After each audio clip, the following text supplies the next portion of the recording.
Hello friends, welcome to my channel tips on mathematics. So आज के इस video में क्लास 11 अध्याय 4 सम्मिश्र संख्या और द्विघात समीकरण का विविध प्रश्नावली का प्रश्न 10 से लेकर 14 तक सॉल्व करने वाले हैं। इससे पहले के वीडियो में हमने प्रश्न 9 तक सॉल्व किया है। प्लेलिस्ट को चेक करके वीडियो को देख सकते हैं। सो आज का प्रश्न है प्रश्न नंबर 10, जिसमें बोला जा रहा है कि यदि x प्लस आई वाई की पावर यहाँ पर क्यूब है, whole power cube equal to y plus I v, तो सिद्ध कीजिए कि u upon x plus v upon y equal to 4x square minus y square. यहाँ पर ये चीज़ दिया हुआ है और हमें प्रदर्शित करना है, मतलब सिद्ध करना है दिस इक्वल टू दिस। तो इसको सॉल्व करते हैं। तो यहाँ पर x प्लस आई वाई की होल पावर क्यूब है equal to u plus I v. तो हमें दर्शाना है कि u upon x plus v upon y, तो u और v का मान सबसे पहले निकालना पड़ेगा, इसीलिए यहाँ पर सबसे पहले इसको सॉल्व करना होगा। तो ये जो फॉर्मूला बन रहा है a प्लस बी की power whole cube equal to a cube plus b cube plus 3a square b plus 3ab square. तो यहाँ पर a की जगह पे क्या है, x है, और b की जगह पे i y है।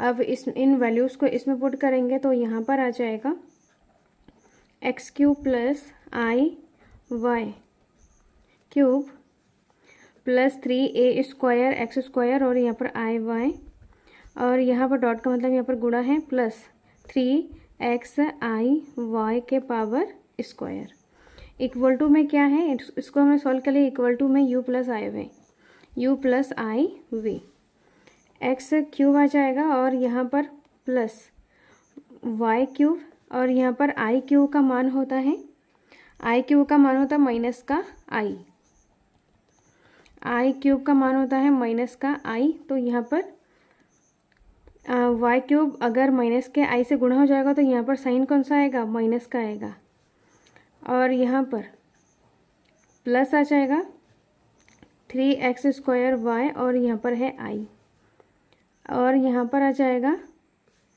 3x वाई स्क्वायर, आई स्क्वायर का मान -1 होता है, तो minus plus minus equal to u plus I v. अब यहाँ पर आ जाएगा i को अलग करेंगे और जो एक्स वाई के फॉर्म में उसको हम अलग लिखेंगे, इमेजिनरी और जो वास्तविक भाग है और काल्पनिक भाग उसको हम अलग लिखेंगे। तो एक्स क्यूब, फिर यहाँ पर हो जाएगा माइनस का 3x वाई स्क्वायर। दूसरा है यहाँ पर प्लस में आई वाला पार्ट लिखेंगे, मतलब इमेजिनरी पार्ट, तो माइनस में है तो इसको बाद में लिखेंगे। सबसे पहले यहाँ पर 3x स्क्वायर वाई, और यहाँ पर माइनस का आई कॉमन ले लिया है, y cube equal to u plus I v. अब हमें क्या करना है, तुलना करना है, दोनों तरफ तुलना करेंगे। तो u का मान क्या आ रहा है, u यहाँ पर क्या है, वास्तविक भाग है, तो वास्तविक भाग यहाँ पर क्या है, u equal to x cube minus का 3x वाई स्क्वायर, और v हमारा क्या आ रहा है 3x स्क्वायर वाई माइनस का वाई क्यूब। ये आ रहा है हमारा u और v का मान हमने निकाल लिया है। अब u और v का मान निकाल लिया है। अब क्वेश्चन में क्या बोला जा रहा है, क्वेश्चन में जो सिद्ध करना है उसका लेफ्ट हैंड साइड लिख लेते हैं। लेफ्ट हैंड साइड में क्या है, x upon u upon x, u upon x plus v upon y, u upon x plus v upon y. तो इसमें वैल्यूज़ को पुट करेंगे। u का मान यहाँ पर क्या है, एक्स क्यूब माइनस का 3x y square upon x, plus v का मान है 3x स्क्वायर वाई माइनस का वाई क्यूब अपॉन वाई। ये x और y का मान है, इसमें हमने पुट कर दिया है। अब यहाँ से ऊपर से अगर हम x कॉमन ले लेंगे तो यहाँ पर बचेगा एक्स स्क्वायर, और यहाँ पर बचा है माइनस का 3y स्क्वायर अपॉन यहाँ पर x हो जाएगा, फिर यहाँ पर प्लस दोनों में से y कॉमन ले लेंगे तो यहाँ पर बचा क्या है 3x स्क्वायर माइनस का y स्क्वायर अपॉन y से y कटा, x से x कटा, बचा क्या है यहाँ पर x square minus 3y square plus यहाँ पर 3x स्क्वायर माइनस का y स्क्वायर। अब यहाँ से एक्स स्क्वायर और ये हमारा है एक्स स्क्वायर, इन दोनों को अगर हम जोड़ेंगे तो यहाँ पर 1 है तो 3 और 1 4x स्क्वायर। अब ये वाई स्क्वायर है, माइनस माइनस प्लस हो जाएगा, तो 3 और 1 4 वाई स्क्वायर, दोनों के सामने माइनस है तो बड़ी संख्या के सामने माइनस, तो यहाँ पर आ जाएगा माइनस। यहाँ से हम कॉमन ले सकते हैं 4, तो बचा क्या है यहाँ पर x square minus y square, जो कि ये हमारे किसके इक्वल है, राइट हैंड साइड के इक्वल है। तो इस तरीके से इन क्वेश्चंस को हमें सॉल्व करना है। नेक्स्ट है क्वेश्चन नंबर 11 को सॉल्व करते हैं। अब इसमें 11 है प्रश्न नंबर, यदि अल्फा और बीटा भिन्न सम्मिश्र संख्याएं हैं जहां बीटा का मॉड बराबर 1, ये प्रश्न में दिया हुआ है, तब यहाँ पर बीटा माइनस अल्फ़ा अपन 1 माइनस अल्फ़ा बार बीटा का यहाँ पर मॉड लग जाएगा, का मान ज्ञात कीजिए। इसमें हमें इसका मान निकालना है और ये चीज़ यहाँ पर प्रश्न में दिया हुआ है, तो इसको सॉल्व करते हैं। तो प्रश्न में यहाँ पर क्या दिया हुआ है, बीटा का मॉड बीटा इक्वल टू 1 है। अगर इसमें हम वर्ग कर दें दोनों तरफ,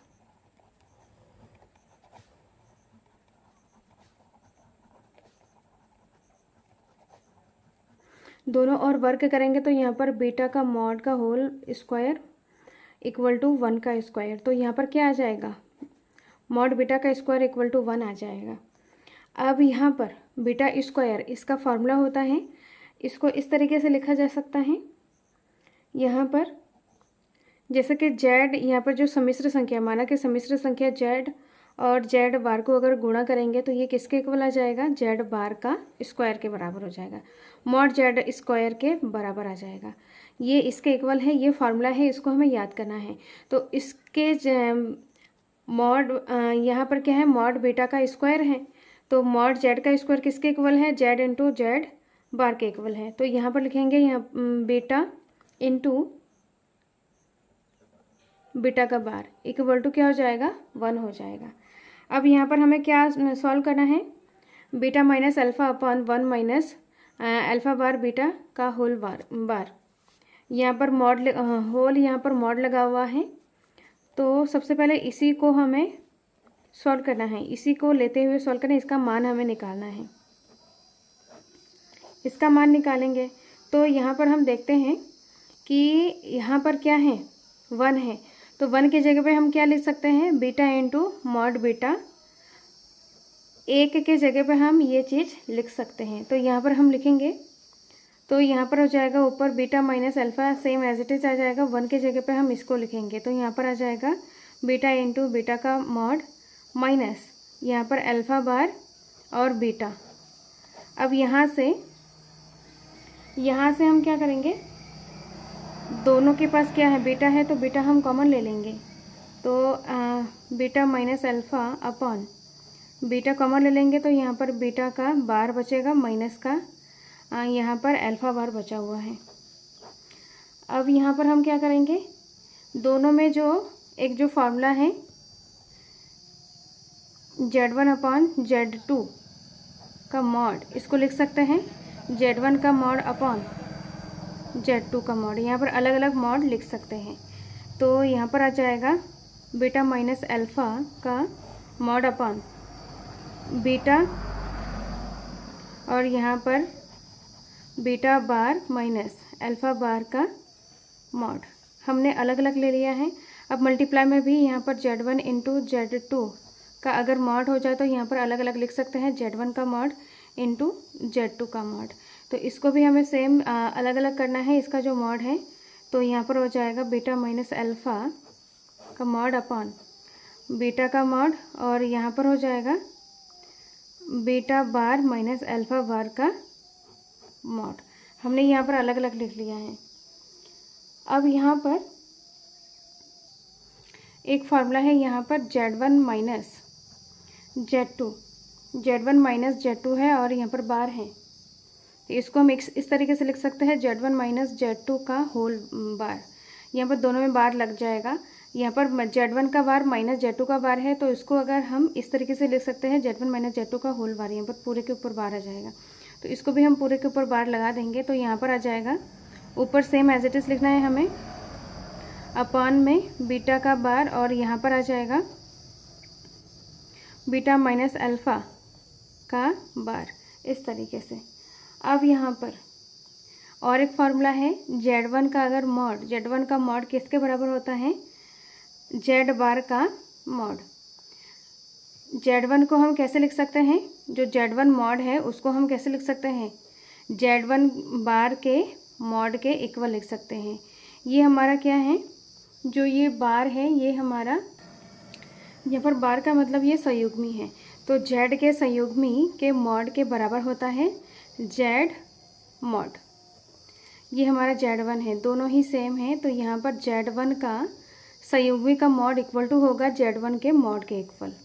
तो यहाँ पर मॉड भी है और ये संयुग्मी भी है, तो ये किसके इक्वल हो जाएगा, बीटा माइनस अल्फ़ा के मॉड के इक्वल हो जाएगा। यहाँ पर संयुग्मी का साइन हट जाएगा, तो लिखेंगे हम यहाँ पर बीटा माइनस अल्फ़ा का मॉड है ऊपर, और अपॉन में आ जाएगा बीटा का मॉड, और यहाँ पर आ जाएगा बीटा माइनस अल्फ़ा का मॉड। इस फॉर्मूले के अकॉर्डिंग यहाँ पर चेंज हो गया है, ऊपर भी यहाँ पर बीटा माइनस अल्फ़ा का मॉड है, बीटा माइनस अल्फ़ा का मॉड है, तो ये क्या हो जाएगा, कैंसिल हो जाएगा। तो यहाँ पर बचा क्या है, 1 अपॉन बीटा बचा हुआ है, तो यहाँ पर बचा है 1 अपॉन बीटा का मॉड। अब प्रश्न में 1 अपॉन बीटा का मान क्या दिया हुआ था, 1 अपॉन 1, मतलब इसका आंसर क्या आ जाएगा, 1। तो हमें आंसर निकालना था, तो इसका आंसर यहाँ पर 1 है। अब नेक्स्ट है प्रश्न नंबर 12 को सॉल्व करते हैं। प्रश्न नंबर 12 में पूछा जा रहा है कि समीकरण 1 माइनस आयोटा का मॉड, उसके पावर यहाँ पर x है बराबर 2x के शून्येतर पूर्णांक मूलों की संख्या ज्ञात कीजिए। यहाँ पर शून्येतर मतलब शून्य को छोड़कर सभी पूर्णांक मूलों की संख्या हमें ज्ञात करना है, तो इसको सॉल्व करते हैं। तो यहाँ पर मॉड लगा हुआ है, मॉड, तो सबसे पहले यहाँ पर हम क्या करेंगे, मॉड को खोलेंगे। तो मॉड को खोलने का तरीका क्या है, मॉड को खोलने का तरीका है रूट में रियल पार्ट और इमेजिनरी पार्ट का वर्ग करके उसको जोड़ना होता है। तो रूट के अंदर यहाँ पर 1 का स्क्वायर, और यहाँ पर आयोटा का गुणांक क्या है, 1 है, कुछ नहीं तो 1, तो 1 का स्क्वायर इक्वल टू यहाँ पर 2 की घात x हो जाएगा, और यहाँ पर होल पावर यहाँ पर क्या है, x है। अब यहाँ पर आ जाएगा 1 प्लस 1, 1 का स्क्वायर 1, 1 का स्क्वायर 1, 1 प्लस 1 यहाँ पर हो जाएगा 2, और होल पावर क्या है, x है, और यहाँ पर सेम एज इट इज़ आ जाएगा। अब इसका मतलब क्या है, रूट के पावर में यहाँ पर x है, रूट का मतलब क्या होता है, 2 की पावर 1/2, 1/2, और यहाँ पर ब्रैकेट का मतलब गुणा x है, x का 1 से गुणा हो जाएगा, तो 2 की घात x/2 आ जाएगा। तो यहाँ पर अब इनके घातों की तुलना करेंगे, तो घातों की तुलना करने के बाद यहाँ पर लिखेंगे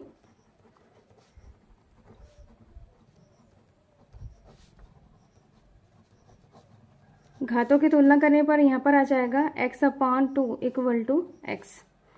तो यहाँ पर x/2 मतलब x का आधा पूरे x के बराबर यहाँ पर है, तो ये ऐसा पॉसिबल नहीं है। अगर यहाँ पर x/2 x के इक्वल होता, तो मतलब इसमें हमें निकालना क्या है, शून्येतर पूर्णांक मूलों की संख्या हमें निकालना है। तो यहाँ पर x/2 मतलब x का आधा x के बराबर है, जो कि यहाँ पर पॉसिबल नहीं है। तो यहाँ पर हम क्या लिखेंगे कि x का कोई घात नहीं है। तो यहाँ पर जैसे कि इसको एग्जाम्पल के तौर से भी समझ सकते हैं, जैसे कि यहाँ पर अगर x की जगह पे 3 ले लेंगे, तो यहाँ पर x की जगह पे 3 लेंगे, तो 3/2 बराबर, यहाँ पर भी 3 है, दोनों x है, तो x की जगह पे 3 लेंगे, तो यहाँ पर 3/2 3 के इक्वल आएगा, कभी भी नहीं आएगा। कोई भी संख्या वो उसके अपॉन में, मतलब कि उस संख्या का आधा खुद के बराबर नहीं हो सकता। अगर यहाँ पर हम 0 लिखेंगे, 0/2 बराबर 0, तो 0/2 का मतलब क्या होता है, 0 ही होता है, 0 बराबर 0। यहाँ पर हम क्या ले रहे हैं, x के जगह पे 0 ले रहे हैं, तो 0/2 का मतलब 0, तो ये किसके इक्वल है, 0 के इक्वल है। इसका मतलब यहाँ पर क्या है, 0 0 के इक्वल आ रहा है। तो यहाँ पर x का कोई हल नहीं होगा। यहाँ पर x का मान क्या आ जाएगा, यहाँ पर x बराबर 0 आ जाएगा। तो यहाँ पर लिखेंगे कि x का कोई मान नहीं होगा, x का कोई हल नहीं होगा। इस तरीके से इसको हमें लिखना है। अब नेक्स्ट प्रश्न नंबर 13 को सॉल्व करते हैं।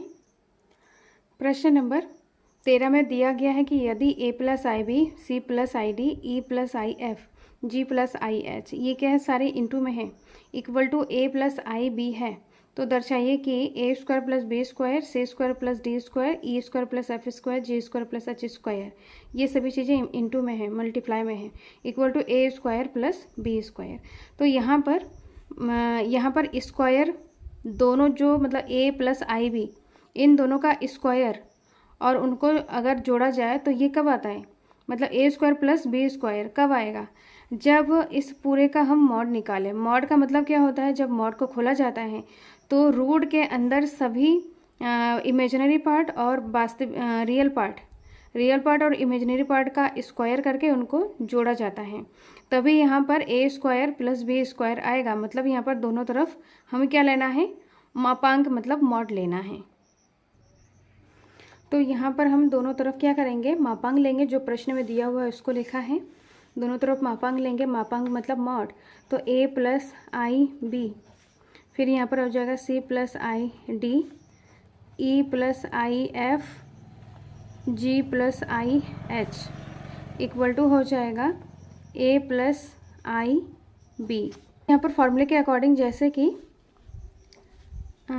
Z1 into Z2 into Z3 है, इसका अगर मापांक है तो इसको हम अलग अलग लिख सकते हैं, Z1 का मॉड इंटू Z2 का मॉड इंटू Z3 का मॉड, अलग अलग लिख सकते हैं, तो इसको हमें अलग अलग लिखना है।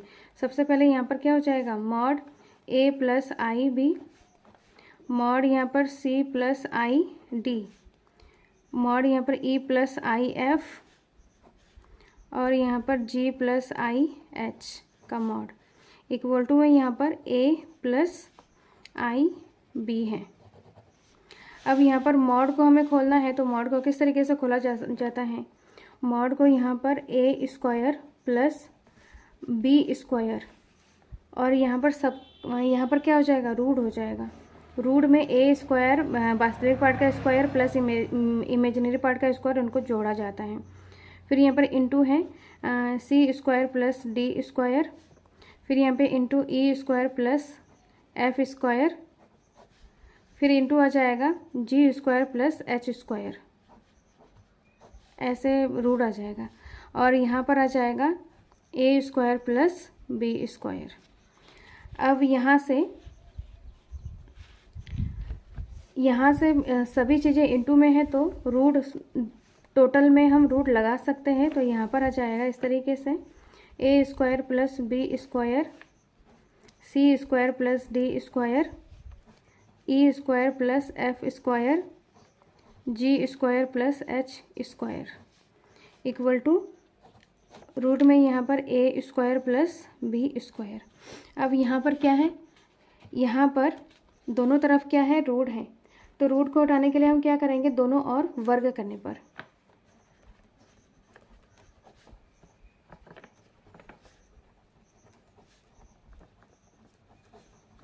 दोनों और वर्ग करेंगे तो इसका रूट हट जाएगा। तो यहाँ पर बचेगा क्या, यहाँ पर A square plus B square, C square plus D square, E square plus F square, ji square plus H square, और यहाँ पर A square plus B square, जिसको हमें सिद्ध करना था। तो इस तरीके से इसको सॉल्व करना है, ये इसका फाइनल आंसर है। अब नेक्स्ट और लास्ट प्रश्न है, प्रश्न नंबर 14 को सॉल्व करते हैं। प्रश्न नंबर 14 में बोला जा रहा है कि यदि 1 प्लस आई अपॉन 1 माइनस आई की होल पावर m बराबर 1, तो m का न्यूनतम पूर्णांक ज्ञात कीजिए। यहाँ पर जो पावर में m है, तो इसकी घात अधिक मतलब कम से कम घात क्या हो सकता है, जब इसको सॉल्व करेंगे तो उसका मान यहाँ पर 1 आ रहा है, तो यहाँ पर m का अधिकतम घात हमें निकालना है। तो इस तरीके से यहाँ पर पेपर में दिया हुआ है, क्वेश्चन में दिया हुआ है। तो यहाँ पर सबसे पहले यहाँ पर 1 प्लस आई अपॉन 1 माइनस आई है, तो अपॉन में आयोटा है, तो इसको हटाने के लिए हमें क्या करना होगा, इसको हटाने के लिए ऊपर नीचे हम गुणा करेंगे, किससे, 1 प्लस आई से गुणा करेंगे। यहाँ पर माइनस है तो हम प्लस से गुणा करेंगे, तो 1 प्लस आयोटा से हम गुणा करेंगे, टोटल पावर m है इक्वल टू 1। इसको सॉल्व करेंगे, ये दोनों प्लस है तो यहाँ पर 1 plus iota square upon a minus b, a plus b, तो a स्क्वायर माइनस का आई का स्क्वायर होल पावर यहाँ पर m आ जाएगा इक्वल टू 1। अब यहाँ पर A square A plus B का होल स्क्वायर, तो 1 का स्क्वायर प्लस आई का स्क्वायर प्लस 2ab मतलब 2 मल्टीप्लाई 1 मल्टीप्लाई आई अपॉन 1 का स्क्वायर 1 माइनस आयोटा का स्क्वायर होता है -1, तो माइनस माइनस यहाँ पर हो जाएगा प्लस का 1। यहाँ पर आएगा 1 आयोटा का स्क्वायर -1, तो यहाँ पर माइनस प्लस माइनस का 1 और यहाँ पर 2 आई आ जाएगा। 2 मल्टीप्लाई 1 1, 2 1 जा 2 और यहाँ पर आई अपॉन में इनको जोड़ेंगे तो 2 आ जाएगा प्लस माइनस यहाँ पर 1 कैंसिल हो जाएगा। अब यहाँ पर बचा क्या है 2i अपॉन 2 और इसके टोटल में क्या है m है इक्वल टू 1। टोटल में यहाँ पर क्या है m, टोटल में मतलब घात क्या है 1 है, m है। 2 से 2 कट जाएगा तो यहाँ पर बचेगा क्या i की पावर m इक्वल टू 1। अब यहाँ पर हमें i का मान हमें रखना है, m का हमें यहाँ पर मान रखना है कि जिसका मान कितना होना चाहिए 1। तो यहाँ पर i की पावर अगर 1 हो तो मतलब i, 2 हो तो यहाँ पर -1, i की पावर 3 हो तो यहाँ पर माइनस का i होता है, i की पावर अगर 4 हो तो उसका मान होता है 1। तो इसमें हमें निकालना क्या है 1 आना चाहिए। तो m i की पावर m के जगह पे क्या रखे, मतलब i की घात क्या रखे कि उसका मान यहाँ पर 1 आना चाहिए। तो i की घात यहाँ पर 4 होना चाहिए, मतलब m के जगह पे हमें 4 रखना है जिसका मान यहाँ पर 1 आ जाए। तो m का मान हमें निकालना था, तो यहाँ पर लिखेंगे हम m का न्यूनतम मान, न्यूनतम मतलब कम, न्यूनतम मान 4 है। यहाँ पर m का न्यूनतम मान 4 है, मतलब i की पावर 4k का मान होता है 1। तो यहाँ पर 4, तो यहाँ पर 4 दूनी 8, i की पावर 8, i की पावर 16, 4 दूनी 8, 4 तिया 12, 4 चौको 16। ये i की पावर यहाँ पर 4 के गुणज के रूप में अगर आ जाए, 4 के गुणज के रूप में अगर आए तो उसका मान क्या होता है 1 होता है। तो यहाँ पर बोला जा रहा है कि न्यूनतम मान, तो यहाँ पर i की न्यूनतम घात क्या हो जाएगा 4, मतलब m का न्यूनतम मान यहाँ पर 4 होना चाहिए जिसका मान यहाँ पर क्या हो जाएगा 1। तो ये क्या है इसका फाइनल आंसर है। तो इस तरीके से हमें क्या करना है क्वेश्चंस को सॉल्व करना है। नेक्स्ट वीडियो में हम नेक्स्ट चैप्टर प्रश्नावली अध्याय 5 को सॉल्व करने वाले हैं। इस वीडियो में कोई डाउट हो, कोई क्वेश्चन पूछना तो कमेंट बॉक्स में कमेंट करें। टिप्स एंड मैथमेटिक्स के साथ बने रहें। सो मिलते हैं नेक्स्ट वीडियो में। Thank you so much.